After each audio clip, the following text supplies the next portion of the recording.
So item 6 we have Kit. Where is Kit? Here he is. Welcome, waiting Kit. patiently. Araki. Getting older. Getting Brown older hair watching the before governing body.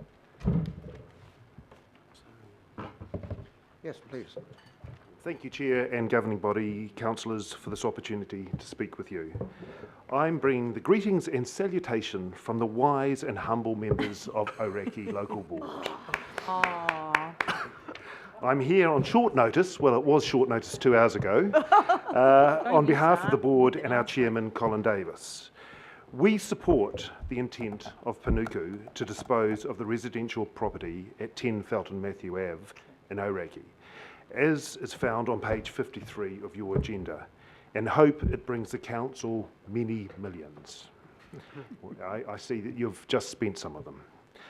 As we are one council, we, the Auraki Local Board, do this to assist the governing body in meeting its aims of balancing its budget. How's that for nice and short? Any questions? Mr. Chairman, I'd like to move a vote of thanks. I'd like to second it. They'll be asking for money next And the month. second part is what? You want Easy, leave it alone. Tamaki Drive elevated and starting next Yep, week. that'll do. Thank you very much, Mr. Chair of Finance. Any questions of Kit? I'll just ask one question. Yep. Thanks, Kit. And in all seriousness, I think it's really nice when you come, you take the time to drive all the way in here and say thank you and sort of offer something up. He caught the bus. Caught the bus, yeah. I took When he elephant. made his way into the town hall to speak to us, is really what I was going to say. But I do have a question around the fact that we have a pony club very close to this land that is desperate for grazing land. And I just want to know your thoughts, whether you've considered this as being something that might have been useful to that pony club.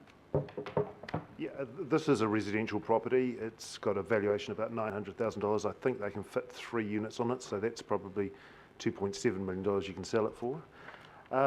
It's sloping away. It's surrounded by houses. It's not Right. suitable for horse grazing. Fantastic, thank you. Well, thank you. Oh, Sorry, Councillor Fletcher. What other properties have you identified that you can sell in such a gracious manner for us? As they come up, we will come and support the sale of them if we agree with it. Thank you, Kit. Right, well, Thank you. coming and do appreciate. So moved by Second. Councillor Simpson, seconded by Councillor Fletcher. So we thank you for coming in and Well presenting. done, Kit, thank you. All those in favour? Aye. Right, well, Julia, no doubt a similar message. That's the benchmark.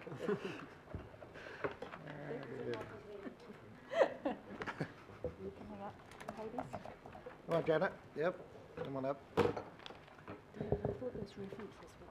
We probably aren't going to be quite as gracious.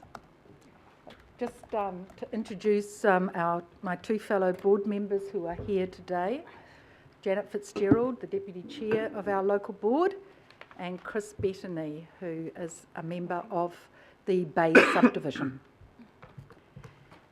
Now, while we have actually supported the sale of some of the land that has been put up for sale, this is very strategic to us. It's a car parking block, 900 square metres, right in the centre of Browns Bay. And you've got a copy of a Browns Bay traffic survey. We have a number of concerns about the survey. We were still seeking further information which hasn't come to hand, because if you notice in the survey that it's done on the premise that this car parking lot with its 50-odd car parks is there available freely for car parking in our area. Again, of course, if this block is to be sold off as anything other than a car park, those whole equations would have to be redone. And another key concern that a number of our board members have is the fact that most of our car parking in Browns Bay, which is being looked at currently as an opportunity area, within the Auckland plan, because a lot of redevelopment is happening there at the moment and has happened, is actually on-street car parking. And for some of you who have car parking that is being taken out by cycleways, and I was up at the Bridgeway yesterday afternoon, and there's quite a campaign there in the west about the loss of car parking when you introduce cycleways. So unless it's going to be done in a similar manner to that, in the long term, we perhaps could be losing that car park. One of our members, David Cooper, who is a traffic engineer, has pointed out the fact that there is an absolute shortage of land that is off-street car parking of a significant size to create a car park for the future in Browns Bay. So it was with somewhat heavy heart, knowing that this was the third time that we're before you, and a number of the members here will have car parks coming up on the lot, I understand, in the next couple of months. I think there's 8 to 10 car parks that are being suggested for sale in the next couple of months. You'll find that the loss of a car park to an area and to a community is quite huge, particularly to the business community. So we're here today for the third time. We believe, and we actually looked at this issue again at our board meeting on Wednesday night, that we believe that this car park should be retained under public ownership because that provides absolute certainty. We have also looked at the fact that if it is sold off, it could only or should only be sold off for car parking. His Worship the Mayor was recently reported in the North Shore Times saying that he supported the car park being sold off to a supermarket chain who abut this particular site. Again, what certainty is there for the community of Browns Bay and the East Coast Bays that that might happen? And also, if it was to happen, we wanted certain safeguards to occur that it would continue to be in perpetuity used as a car park, and with the existing parking limits, which is parking 90, and with free public access to that land, not clamped or towed away, as many who park in supermarket car parks can be, and for it to maintain its current community use for the Sunday markets on a Sunday morning. So we're going to leave that with you now. I know it's quite strange after one of the last items where you were looking at reconstructing a car park of 70 to 100 car parks. We all value our car parks, and particularly the need for them. Again, we're moving towards public transport, but not fast enough, and transacting a trip to buy supermarket goods by public transport is rather difficult, or other things that one might be buying. I think I've covered all of the key points there.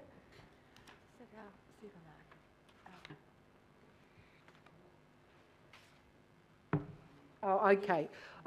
Just one point that Member Bettany's making is that many of our shoppers come from quite a vast area, and many of them outside the area where there's actually public transport available for them. Councillor Simpson. Thank you, Mr. Chairman. Look, I'm struggling a bit with this, Julia, because we knew you didn't want us to sell it, so we commissioned a survey just to see what the state of the parking was. If you read the survey comes back and says you're not short of parking. You're saying that survey is wrong, and I just need some clarification around the reasons you don't think the survey is correct. Right, well, just to go over it again, it's there in terms of the survey, it's mentioning that the 58 spaces available in this piece of land, on this piece of land, will be available in the future. And we know that potentially, if you were to dispose of that without making a requirement that it remain a car park, they wouldn't be available. And again, that's why we were so clear in our resolution that also, if it was just purchased by a neighbouring supermarket and became supermarket shopping, unless there were safeguards placed on it, we might have that supermarket controlling that car park so that the public wouldn't have use of it. So when you look at the Browns Bay data, and if you look at attachment B, which is the study, on page 16, it shows you how many car parks we actually have in Browns Bay, which is pretty slim compared to some other areas. 2 of those parcels of land are actually on reserve. So that's the Butte Road, the 17 car parks there, and the one in Inverness with its 47 car parks. The only other car parks that are controlled by Auckland Transport are 31 Anzac with 32 and 29 Anzac with 32. So these 58 car parks, if taken out of the equation, would have occupancy levels well above the 85% cited in peak hour times. Also, we felt some of the days in which they took the actual data were not the high usage days.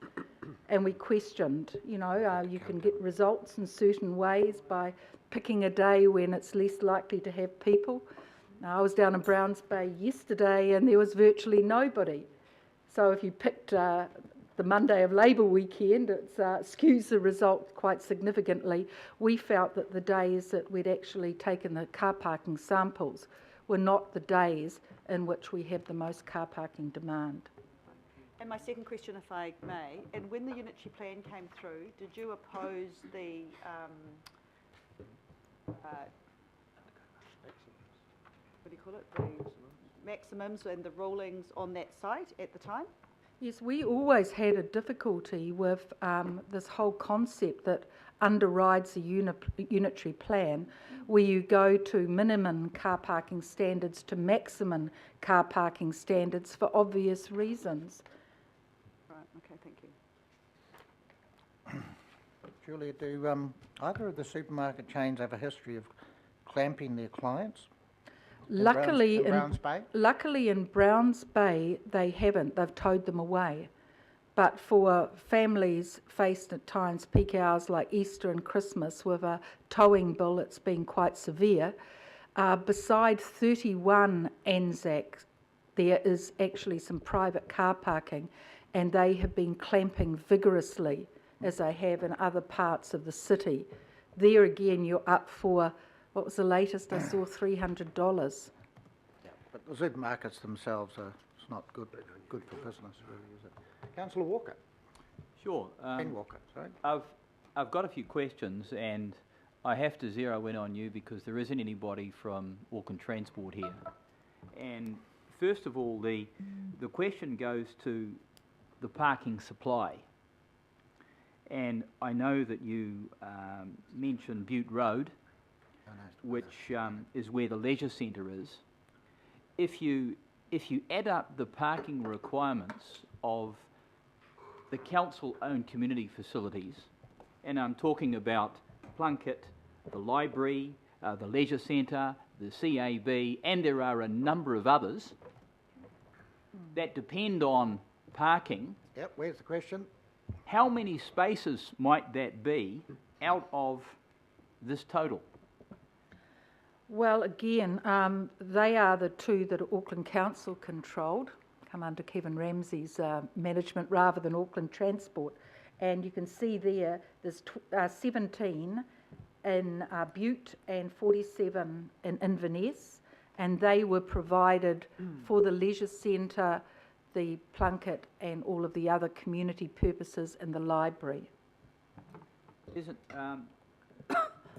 okay? The library's down library's down Butte Road, correct? It's between Butte and Inverness, so that one Inverness and the Butte address count for the car parking component for the civic buildings in Browns Bay. Okay, the other question that I've got goes to the issue that you raised about cycleways. Quite obviously, if you put a cycleway in, that would necessitate removing a significant amount of parking. What road would that cycleway go down? Might it go down Butte or Inverness or Anzac or more than one? When we looked at our greenways plan, we looked at 2 roads, and they would be Butte and they would be Anzac, because it would provide a natural loop with the beachfront and Beach Road. Thank you, Julia. And, Councillor Cooper. And I haven't finished. I just want to quantify how many spaces that would take out of this summary that Auckland Transport have provided.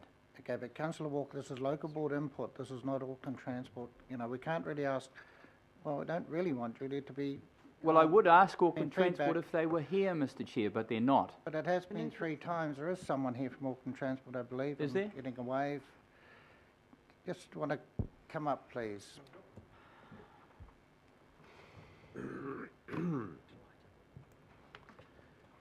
But actually, on reflection, actually, I'm just getting a whisper in my ear. Yeah. We will, please stay there because we will ask that question during the item. Okay, thank you. We won't have it during the local Thank you. board input. Okay, just to briefly answer, we couldn't at this point.